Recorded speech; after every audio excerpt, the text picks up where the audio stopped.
Hey, what's going on, guys? I'm going to talk to you today about how 4 South Koreans have allegedly died fighting for Ukraine against Russia.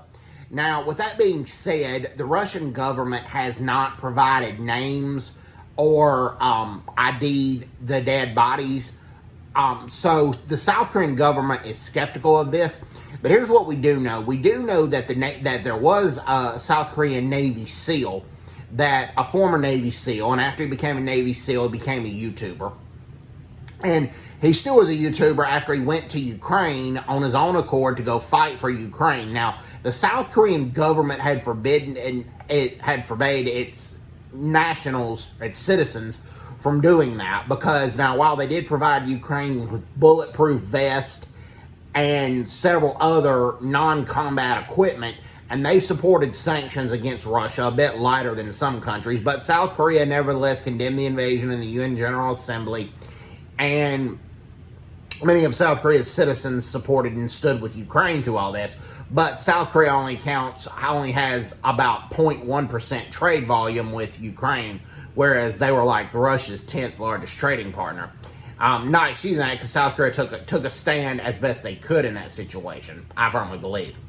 A lot better than a lot of countries that had such high trade volume with Russia. But if their nationals went to go fight on the side of either country, they would face a year. If they came back to Korea or were caught by South Korean authorities, they were faced with a year in prison or a $10,000 fine. Well, about a $9,000 fine. It's now it was 10 million won, South Korean won, which is about 9,167 US dollars. Well, the Navy SEAL, Kun is his name he goes by. He was injured in combat and went back to Korea to get medical treatment. He's on medical leave. Well, he was arrested at the airport, and he's being detained now. He's not officially gone to prison. But if it looks like he's going to go to trial, and if he's convicted, he's going to get a year sentencing, or have to pay a 10 million won fine. Now, that being said, I hope he gets pardoned. I hope President Yoon pardons him.